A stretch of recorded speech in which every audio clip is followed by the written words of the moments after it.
Let's set the scene. You're sitting outside your teepee on the Great Plains. The prairie grass waves like an ocean of green. The bison herds are grazing somewhere in the distance. Suddenly, the sky turns a shade of green that makes your stomach churn. The air goes weirdly still. Your skin prickles. And then the horizon coughs up a swirling black funnel that looks like it wants to swallow the earth. Congratulations, you're in what we now call Tornado Alley. Only there's no storm cellar, no Doppler radar, no sirens, just a teepee, a buffalo robe, and your instincts. The name Tornado Alley came later, but the Great Plains were already infamous long before meteorologists gave it a label. This colossal stretch of flat land covers more than 500,000 square miles. It runs from Texas all the way to Canada. Nature's perfect storm trap. Warm, wet air from the Gulf collides with dry winds off the Rockies and cold fronts from Canada. With nothing to block the clash, the result is tornadoes, hundreds of them. Today, the United States sees about 1,200 tornadoes every year, most of them right here. Kansas can get around 100 annually. Oklahoma averages more than 60. In other words, if you lived on the plains, you didn't ask if you'd see a funnel cloud. You asked when. And yet, centuries before storm forecasts and warning sirens, Native Americans not only survived in the bullseye of the world's most violent tornado corridor, they adapted to it. So how do you survive a force of nature that can rip entire villages off the map? Reading the sky. The first line of defense was awareness. When you live every day under an open horizon with nothing taller than a cottonwood in sight, you become a walking barometer. The plains were a blackboard, and the sky scribbled messages across it constantly. Reading those messages could mean the difference between life and death. People noticed how ordinary clouds stacked into towering anvils that seemed to scrape the heavens. Those weren't pretty sunset clouds. They were thunderheads, heavy with rain, hail, and fury. A shift in light, from golden to a strange, almost fluorescent green, was dreaded across cultures. It meant hail was coming, and hail often brought tornadoes in its wake. Long before Doppler radar, this eerie green glow was nature's warning siren. Elders taught children to feel it in their skin, to listen when the prairie went silent, to sense the strange pressure that made ears pop and joints ache. To them, even the prairie grass spoke. Its stillness was the pause before the sky struck. Animals were an equally trusted barometer. Birds didn't just vanish with the season, they disappeared hours before storms. The silence of meadowlarks, which normally filled the plains with song, was taken as seriously as thunder on the horizon. Migratory geese lifted early from rivers, circling nervously in the sky. Bison herds shifted direction, often heading into valleys or toward tree-lined rivers where the winds broke. Dogs, close companions to every camp, became restless, whining and circling as if trying to herd their humans to safety. Prairie dogs bolted into burrows, bees swarmed low to the ground. Even grasshoppers seemed to rise in frantic clouds before a storm. To ignore these signs was to gamble with fate. To watch them was to inherit generations of accumulated field science. What made this unique was that Native Americans didn't treat these cues as random coincidences. They weren't just observations, they were part of a living system. A green sky wasn't just refracted light. It was the world communicating a warning. Animals didn't just react to air pressure. They carried messages from the spirit of the land. This worldview wasn't mystical in the sense of superstition. It was practical, a framework that linked natural events with meaning, reinforcing vigilance and respect. Settlers might laugh off a dog's whining until the funnel appeared. Native families were already gone. This knowledge wasn't hoarded either. It was taught in songs, woven into ceremonies, and carried in oral teachings. Children grew up with stories about the hush before the wind, or the way animals felt danger sooner than humans. Pawnee accounts describe parents pointing to the sky and asking children to name the shapes of clouds, teaching them to distinguish fair weather billows from the sharp anvils of a brewing storm. Anthropologists who later studied plains traditions were often struck by how accurate these observations were. What meteorologists now call pattern recognition, native societies had refined for centuries, embedding it into daily life. An elder might not speak in terms of barometric pressure, but when he said his bones ached and the dogs had gone quiet, he was reading the atmosphere as effectively as any scientific instrument. In the modern age, with sirens, alerts, and apps, people forget how attuned human senses once were. On the Great Plains, where the horizon stretched forever and storms could roll in like armies, native peoples learned to trust every clue the land offered. Theirs was a science without instruments, a meteorology without charts. And it worked, because the sky always had the final say. Shelter and survival tactics. So you've read the sky, you've seen the bison bolt, and you know trouble is brewing. The question becomes painfully simple. Where do you go when a tornado is barreling straight for your camp? Native Americans had no concrete basements, no storm shelters.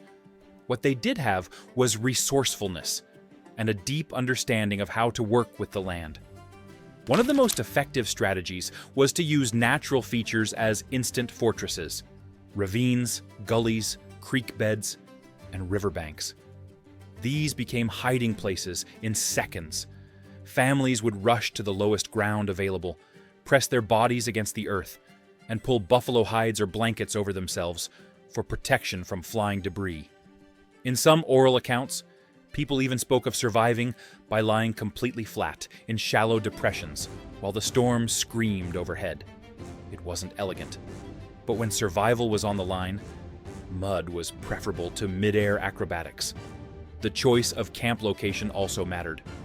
Plains tribes didn't just plop down teepees at random.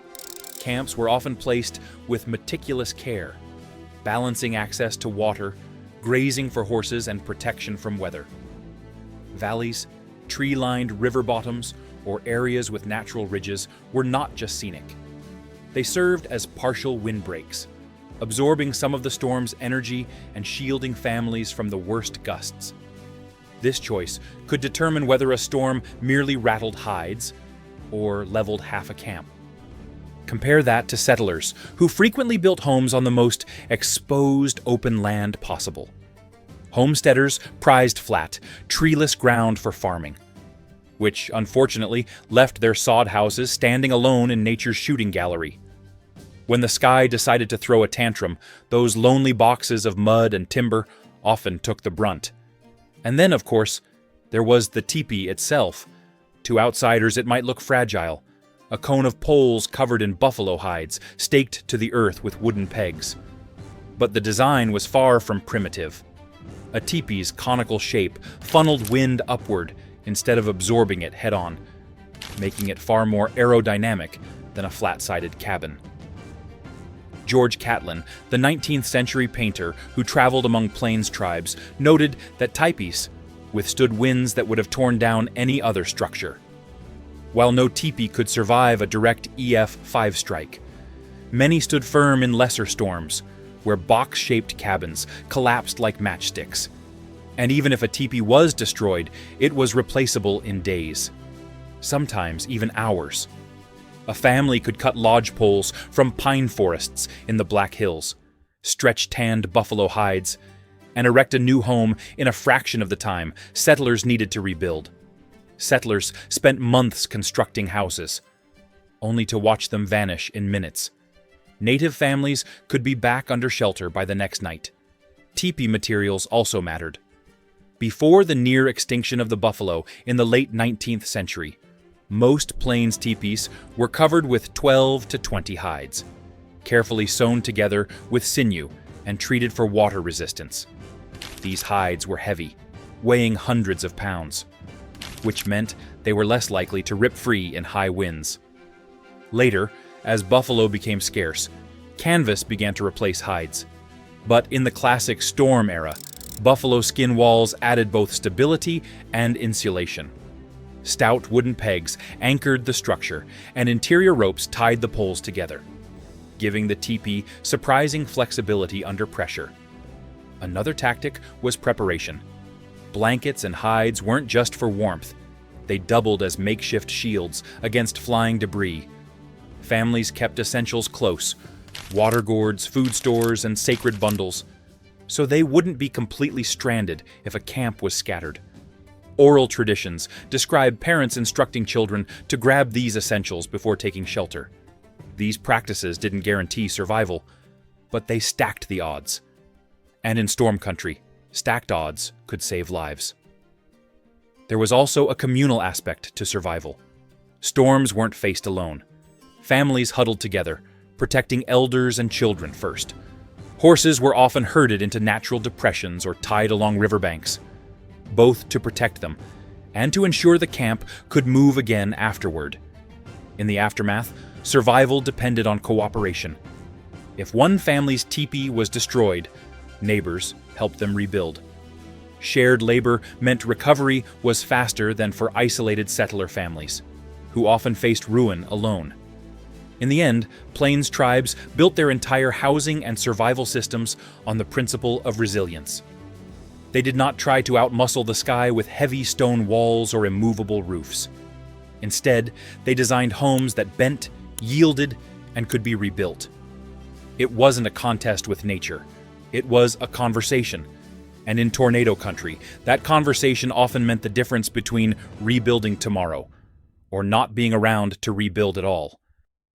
The role of mobility.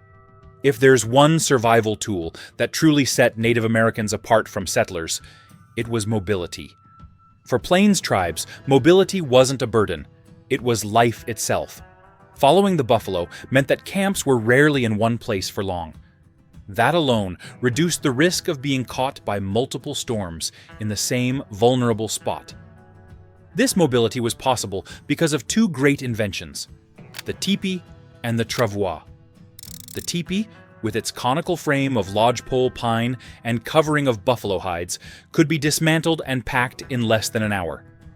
It was perfectly engineered for life on the move. The travois, meanwhile, was a simple but brilliant transport system. Two poles crossed at one end, fastened to a dog, or, after the 18th century, a horse, with hides stretched between them like a sling. Before the arrival of horses, dogs hauled these loads across the prairie, carrying food, tools, and even children. After horses entered Plains culture around the early 1700s, mobility expanded dramatically. A single horse could drag a travois carrying several hundred pounds, making it possible for entire villages to relocate quickly in response to storms, enemies, or the seasonal movements of the buffalo herds.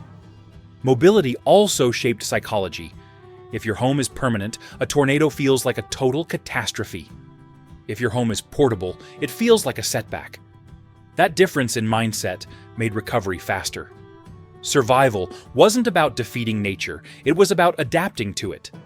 Native Americans mastered that adaptation, and mobility made adaptation possible. There's another layer here: mobility made knowledge portable. Oral traditions and warnings about storms moved with the people. They were carried from camp to camp, teaching every new generation where storms were most likely to strike, and how to read the land for signs of danger. It's also worth noting that mobility wasn't random wandering. Tribes followed seasonal migration patterns that balanced food, water, and shelter. In summer, camps might spread across open prairie to follow bison herds, while in winter they clustered in more sheltered river valleys or wooded draws. This seasonal rhythm naturally reduced exposure to tornadoes, which struck hardest in spring and early summer. By the time storm season peaked, many groups were already on the move, giving them the flexibility to avoid repeating disaster in the same spot. Finally, mobility ensured resilience at the community level.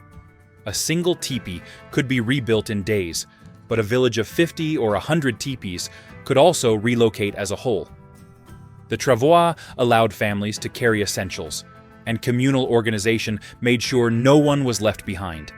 Recovery was collective, not individual. Unlike settlers who faced ruin alone, plains tribes shared the load, literally and figuratively, which made surviving both storms and hardship a matter of unity. In the end, mobility wasn't just a survival tactic, it was a worldview. The land was not something to be conquered and permanently fenced. It was something to live with, to move across, to respect. And when the sky turned green and the horizon twisted into a funnel, that worldview gave them an edge. They didn't stand their ground stubbornly like the settlers did. They moved, adapted, and lived to tell the story. Spirits of the storm, beliefs, and rituals. But tornado survival wasn't just practical. It was spiritual. To many plains tribes, tornadoes were not accidents of air pressure. They were living forces. Respect them, and you might be spared. Disrespect them, and you might pay dearly. The Kiowa believed whirlwinds carried spirits with distinct personalities. To them, the tornado was sometimes seen as Mana, the storm horse. This was no ordinary animal. Mana was imagined as a vast, spectral horse, dark as thunderclouds, with a mane that flashed like lightning and hooves that struck like thunder. Its breath was the roaring wind, and when it galloped across the plains, the air itself twisted into spirals of destruction. A funnel cloud was not just weather, it was Mana charging across the land. Children were warned never to mock dust devils or playful whirlwinds, for those might be signs of the storm horse passing. The Comanche also spoke of tornadoes as deliberate beings. In their language, the whirlwind was called woheyu, a force that acted with intent, not randomness. Storms were seen as messages from the spirit world, reminders that humans walked under powers greater than themselves. The Pawnee placed whirlwinds within their sacred cosmology. To them, storms were linked to Tirawa, the creator. A tornado was not meaningless destruction. It was a test, a lesson written in wind and sky to remind people of humility. For the Lakota, the whirlwind spirit was Yumni, part of Wakang Tanka, the great mystery. Yumni embodied unpredictability, striking suddenly, moving without pattern, a reminder that human beings could never control the forces that governed their world. And then came the Thunderbird, perhaps the most famous of all storm beings. In countless traditions across the plains, the Thunderbird's wing beats created thunder, and its eyes flashed lightning. To some tribes, tornadoes were thought to be the Thunderbird's unleashed fury. Storms ripping across the prairie when the great bird fought its eternal enemy, the underworld serpent. For humans, every funnel cloud was a glimpse of that cosmic battle overhead, a reminder that even the strongest warriors were small beneath the storm. What did this mean in practice? Rituals and prayers. Before storm season, families might burn sage or sweetgrass to purify the air and keep dangerous winds away. During storms, protective songs were sung, voices rising against the roar of the wind. Some communities offered tobacco or performed ceremonies specifically for the storm spirits, showing respect and asking for mercy. Of course, no chant or prayer could physically stop a tornado. But they gave people something vital: resilience. Imagine crouching in a ditch with your children while a funnel cloud screams overhead. Panic could paralyze you. But if you believed your chance mattered, that the spirits were listening, you felt agency. You weren't helpless. You were participating in survival.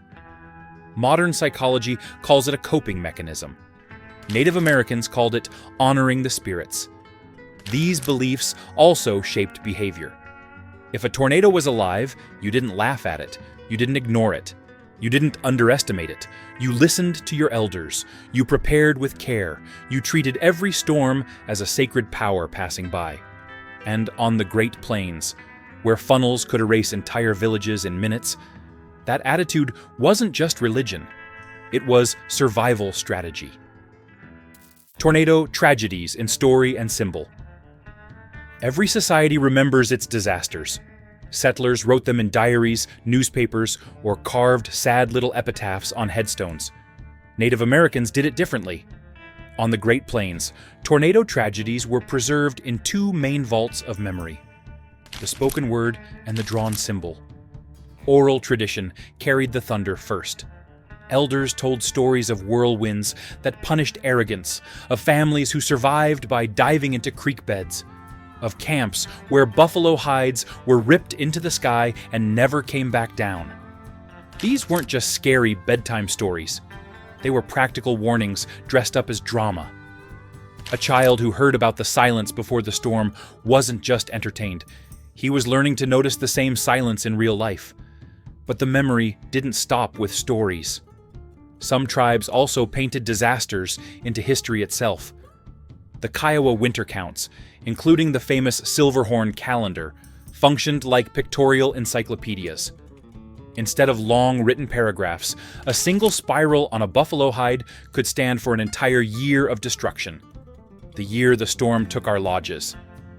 Sometimes the tornado was even drawn not as a spiral at all, but as a horse, Mana, the storm horse. Imagine a spectral Mustang, dark as a thundercloud, with a mane like lightning and hooves that struck like thunderclaps.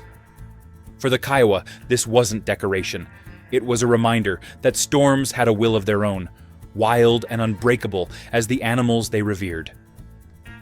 The Lakota and Cheyenne kept similar records. One Lakota winter count literally named a year when the teepees blew away. No room for ambiguity there. You see a crooked spiral next to a little lodge, and you instantly know, yep, that was a bad one. This blend of spoken tale and drawn record did something crucial. It turned trauma into teaching. A deadly storm was never pointless. It was cosmic commentary, a warning wrapped in symbolism, a lesson branded into cultural memory. Stories reminded people how to act. Spirals on hides reminded them never to forget. The effect was profound. Every generation grew up not only hearing about disasters, but literally seeing them drawn into history. When an elder pointed at a spiral, or at the storm horse on the Silverhorn calendar, he wasn't just talking about weather. He was saying, remember this, respect this, learn from this. It was a survival manual and a spiritual commentary rolled into one. And those lessons didn't vanish with time. Long after buffalo robes gave way to paper, the habit of recording storms, whether in story, symbol, or later in diaries and newspapers, remained a way of making sense of chaos. What began as spirals and storm horses on hides eventually became ink on a page, then radar images glowing on a screen. Different tools, same goal. Don't forget what the sky can do. The Great Plains remain the stage for nature's fiercest storms. Yet people still build, farm, and raise families here, just as Native Americans did for centuries. The difference is that today we rely on meteorologists and storm chasers. They relied on instincts, stories, and each other. And in their own way, their system worked. Because survival was never about conquering the storm, it was about remembering it.